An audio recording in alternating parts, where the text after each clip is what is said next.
Então, eu vou falar um pouco sobre endocardite. E é isso. Bom, o que que vai ser a endocardite? A endocardite é uma infecção, está relacionado principalmente com as válvulas cardíacas e também com as cordas tendinosas, por exemplo, tá? Os septos, né? O septo atrial, por exemplo, tá?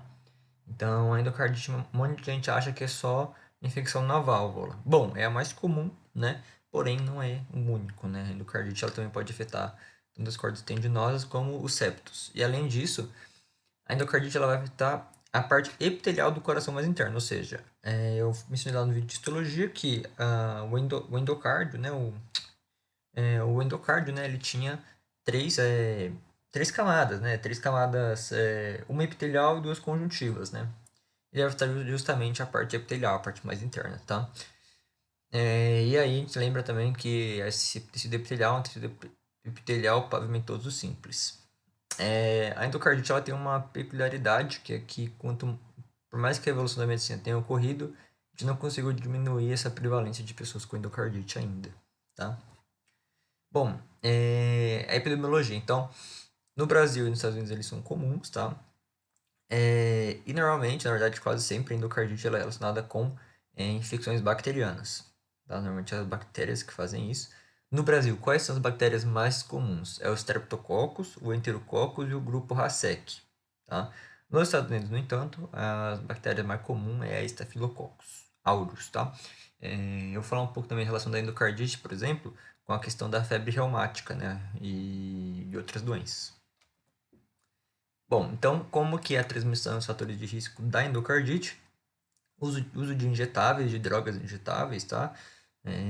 Pode fazer com que o paciente tenha essa aquisição aí por enterococcus, ou streptococcus, ou estafilo, ou grupo Racec. Febre reumática, tá? A febre reumática no Brasil vai ser a maior causa de endocardite que existe, tá? Então, a febre reumática, ela proporciona ao paciente essa endocardite. Com próteses valvares, tá? Então, pessoas que têm próteses valvares têm também mais chance de ter endocardite, pessoas com marca-passo e pessoas que fazem hemodiálise também, porque tem essa chance de fazer uma infecção, né, nessa área por ser corpo estranho. E se não for bem esterilizado, pode ocorrer essa infecção. Bom, qual é a clínica da endocardite então? É clínica muito geral, clínica de sinais não específicos, né, como febre, sudorese, anorexia, cefaleia e mialgia, tudo relacionado com uma infecção, né? A maioria deles está relacionado com uma infecção, porém, como eu falei, elas são muito inespecíficas, né? E a febre ela vai ser uma das características para a gente entrar no grupo, né? No grupo de diagnóstico, que eu vou falar posteriormente também. Bom, a evolução da endocardite. A endocardite ela evolui para uma insuficiência cardíaca e para embolizações. Então, a gente tem que evitar que isso ocorra quando o paciente tem endocardite, né?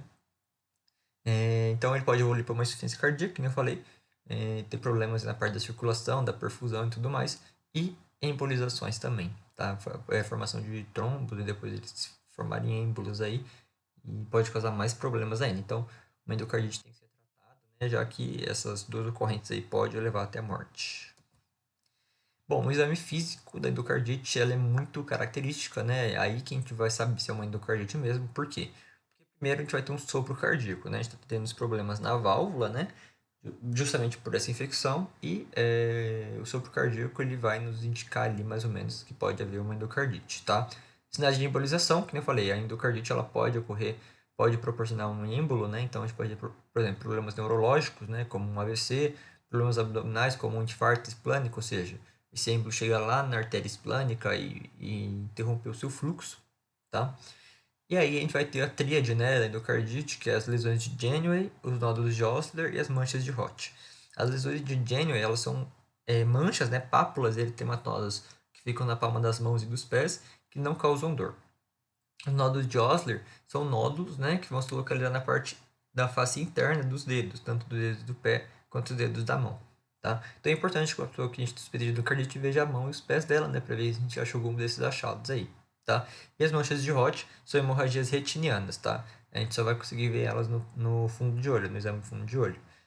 O nódulo de Osler ele está relacionado muito com a imunologia, porque esses nódulos são formados por acúmulo de imunoglobulinas. Bom, qual vai ser o diagnóstico para endocardite? Bom, a gente tem o diagnóstico laboratorial e o diagnóstico por imagem.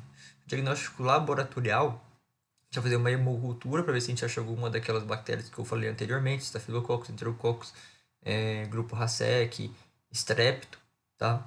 Hemograma, para a gente vai ter uma leucocitose, uma anemia, já que está falando de uma infecção, né? Então a gente vai ter que ver se vai ter uma leucocitose, aumento de leucócitos. Ver a questão inflamatória, ver o VHS, o PCR, tá? E o fator reumatoide. Por quê? Porque, como eu falei anteriormente, a febre reumatoide é a causa mais comum de endocardite aqui no Brasil. E ver o fator reumatoide seria de bom ajuda, né? Já que a gente diagnosticaria, né? E veria se tem alguma relação dessas duas enfermidades. Em imagem, a gente pode fazer um ecocardiograma, que é o mais recomendado, e uma radiografia de tórax.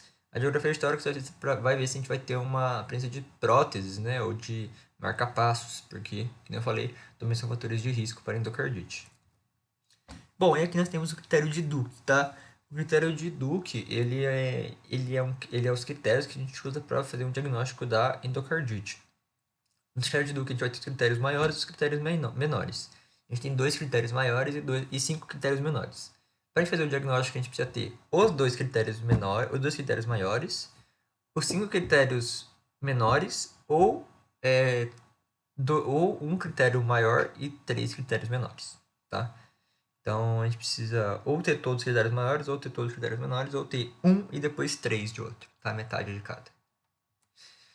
Bom, quais são os critérios maiores de Duke? Vai ser a hemocultura positiva, tá? Para uma das bactérias. Então, a gente fez a hemocultura e bateu uma das bactérias, já é um dos critérios, né?